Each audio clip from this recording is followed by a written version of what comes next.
Taiju Shiba, Izana Kurokawa, Kakuchuhito, Kisa Kiteta at sama muna din si Kokonoy at Inopi. Dito nga sa time skip nila in episode 2 na to ng season 3 ng Tokyo Revengers, which is maangas at interesting nga ang nakapaloob sa episode na to. Kaya tara, i-review na nga natin ito kaagad. Pero bago nga yan ay don't forget to subscribe our YouTube channel kung interesado ka nga sa mga ganitong klaseng talakayan.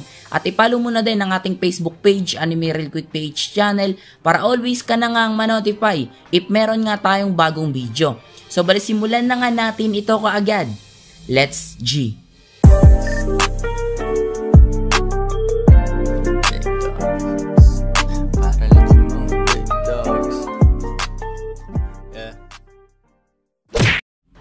So bali mag-quick recap nga muna tayo sa mga naging kaganapan at the previous episode, which is ang episode 1 mga lods. So bali dito nga ay nasaksihan natin ang pang-invade ng Tenji Kugang sa Toman. At nagpakita na nga din dito ang Big 4 ng Tenji Kugang, which is sina Kanji Mochizuki na dating ngang leader ng Hugem Gang na tumalo sa gang nila Smiley and Angry na Twin Devils. Ang Haitani Brothers, si Sean Madarame at si Kakuchuhito. At sa episode nga din na ito ay nagkaroon ng konklusyon itong si Takemichi na pinaghihinalaan niya nga dito mga lods na baka nga itong si Kisaki raw ay nakakapag-time travel din. And at the last part nga ng episode na ito ay natapos nga to sa mga wika ni Kakuchuhito kay Takemichi na mag-ingat at maging aware nga raw itong si Takemichi sa mga traidor. So bali nagsimula nga ang episode na ito sa scene kung saan dito nga ay nagkaroon ng biglaang pulong ang Tokyo Manjigang sa pangunguna ni Mikey at Draken kasi nabalitaan nga nila dito yung brutal na sinapit ng mga miyembro nila sa mga kamay dito ng Tenji Kugang. Sa mga wika nga dito ni Draken, kahapon nga raw ay inatake ng Tenji Kugang na galing sa Yokohama, Japan ng buong Tokyo kung saan naroon ng mga miyembro nila. Ang Tenji Kugang nga raw ay isang bagong gang lang at hindi nga raw nila alam kung anong klaseng grupuhan ito. At ang unang araw na inetong inatake mga lods ay ang first division ng Toman na hawak nila Takemichi at Chifuyu. At pinaabante nga rito mga lods si Draken, sina Takemichi at Chifuyu sa harapan para makapagsalita. Wika dito ni Chifuyu, ang unang araw na umatake sa kanila ay tinatawag ang grupo nila na Team Mochizuki. At nang marinig nga yun ni Draken ay medyo nagulat nga ito. At agad naman na sinundan mga lods si Smiley na mga wikang ang grupong araw na iyon ay pinangungunahan ni Kanji Mochizuki, ang dating leader ng Hugem Gang. At marahil, ito nga rin daw ang pangunahing puwersa ng Tenji Kugang. At nang marinig nga yun ng lahat, ay nagulat nga sila kasi kilala nga nila si Muchi mga lods at alam nga din nila na isa ito sa S62 generation. At nang marinig nga yun ni Takemichi, ay nagtaka nga ito kasi hindi niya nga alam yung S62 generation. At kasunod, nawika naman dito mga lods ni Mitsuya sa mga wikang iyon ni Smiley ay hindi nga lang raw yun ang pangunahing puwersa ng Tenji Kugang. Kasi ang Haitani Brothers nga rin daw ay parte din ng Tenji Kugang. At nang marinig nga yun ng lahat ay kinagulat nga nila yun mga lods. Kasi kilala nga nila ang Haitani Brothers na may hawak at kontrolado ang lugar na Roppongi. Ganon sila mga lods kalakas. At wika nga dito mga lods ang isang miyembro ng Toman ay kasali nga din pala daw etong Haitani Brothers sa S62 generation. At nang marinig nga dito ni Draken mga lods sa mga wikang iyon ni Smiley at Mitsuya ay nagwika nga ito kay Mikey na ang mga sinabi nga raw nila Smiley at Mitsuya ay tugma din sa mga sinasabi ng ibang miyembro na nasaksiyan mismo ang mga nangyari. At dagdag pa nun, kasali nga din daw dito mga lods si Sean Madarame. At nang marinig nga yun ni Mikey ay medyo nabigla nga ito at nagwikang ang ghost nga raw ng 9th generation ng Black Dragons Gang na dati nilang winasak. At dagdag pa dito mga lods ni Mucho na si Sean Madarame nga raw ay parte din ng S62 generation. At nang marinig nga yun mga lods ni Mikey ay naging malinaw nga dito mga lods kay Mikey na sa makatuwid nga raw ay ang Tenji Kugang ay binubuo ng S62 generation na karaniwang hindi naman daw rate nagsasama-sama. At wika naman dito mga lods si Draken sa mga sinabing iyon ni Mikey ay tunog pa nga lang daw ay tila nangangahulugang malalim ang galit ng mga ito sa Toman. At nang marinig nga yun mga lods dito ni Mikey ay huminga nga dito mga lods si Mikey saglit ng malalim. At nagwika sa lahat na kung ganun pala raw ay hindi nga raw nila hayaang matalo sila. At sila naman daw yung mga atake dito sa Tenji Kugang. At nang marinig nga yun mga lods ng lahat ay nagalak nga dito ang lahat, which is na-hype ang lahat kasi yun na nga, lalabanan nila ang Tenji Kugang. Pero sa part naman dito ni Takemichi, nagkaroon nga ito ng konklusyon na maaaring baka ang laban nga raw na ito sa pagitan ng Toman at Tenji Kugang na nabuo ay plano talaga ni Kisaki na mangyari. Nang sa ganon matupad neto ang plano neto at nang marinig nga yun mga lods si Chifuyu ay nagwika nga ito kay Takemichi na pero daw hindi na nga raw iyon matututulan pa kasi nasabi na nga raw ni Mikey At nang marinig naman yun ni Takemichi ay nagwika nga ito na oo raw. Sa tingin niya nga raw tama itong si Chifuyu.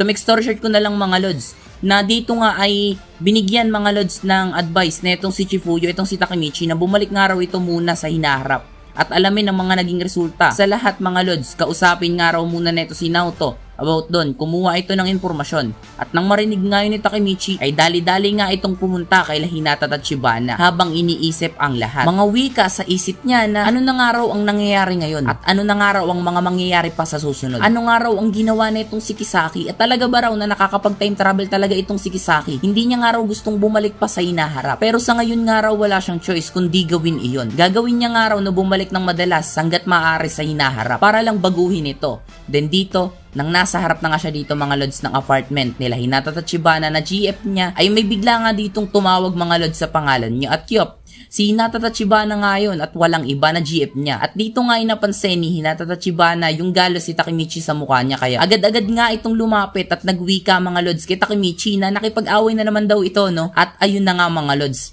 nakita ulit ni Takemichi yung rason niya talaga sa lahat ng bagay kaya niya ginagawa yun. Kaya dito nga ay nagwika itong si Takemichi mga lods sa isip niya na gagawin at gagawin niya nga raw ang lahat kahit papaulit-ulit. At yun nga mga lods, bumalik na nga itong si Takemichi sa hinaharap. Then dito, gets nyo naman at siguro to mga lods, kaya dito na nga lang tayo sa part na to. Dito nga ay nalaman natin na 12 years ago pala ay ginamit ni Kisaki ang Tenjikugang para ma-take over ang Tokyo Manjigang. Pero ngayon nga raw ay kahit pa ang mga kapulisan ay walang alam kahit lang sa pangalan mga lods ng Tenjikugang.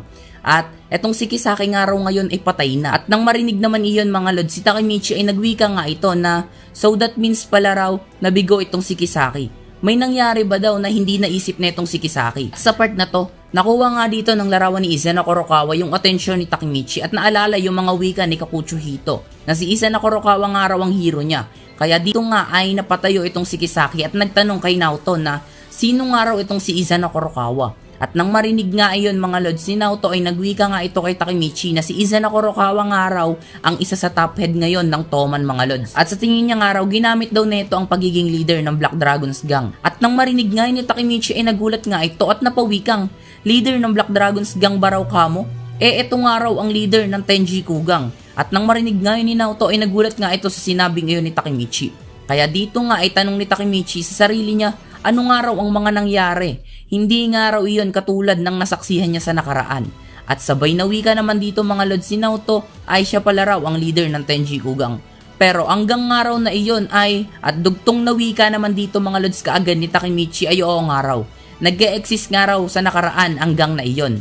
At eto nga raw ay binubuo mga lods ng mga S62 generation kung tawagin. At kasali nga raw dito si Kisaki sa gang na ito.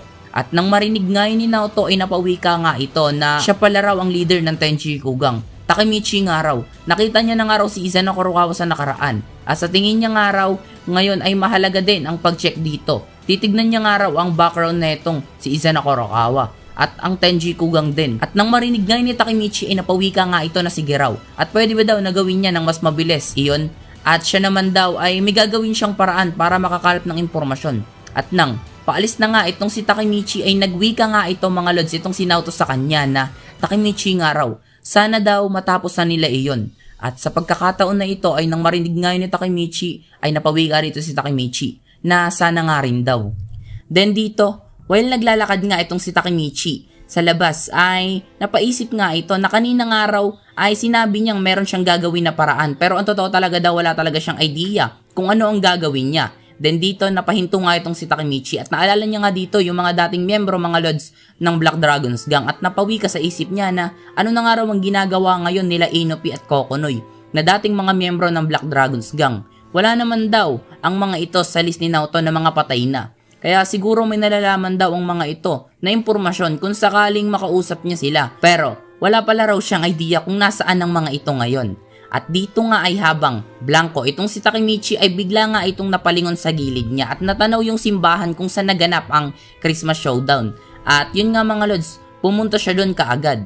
At sa pagpasok niya nga dito mga lods ay naalala niya nga dito yung mga naging kaganapan 12 years ago. At pakiramdam niya nga ay parang kahapon lang nangyari ang lahat. Pagkatapos nga raw ng laban na iyon ay naisip niya yun mga lods, nakala niya better na ang future. Napigilan niya nga raw na mapatay ni Uzua itong si Taiju Shiba. At ang Black Dragons gang naman daw ay napasa ilalim sa first division ng Toman. At nawala na nga raw si Kisaki sa Toman. But still, ang future nga raw ay hindi pa rin maganda ang nangyari at totoong naging worse pa nga raw. At dito nga ay kahit nasa loob ng simbahan, itong si Takemichi ay hindi niya nga dito napigilan yung nararamdaman niya. Kaya napasigaw nga siya dito at nagwikang, what the hell nga raw? Ano nga raw ang dapat niyang gawin? At pagkatapos niya ngang masambit iyon, ay may mga salita mga lods siyang narinig mula sa gilid niya na keep it down nga raw.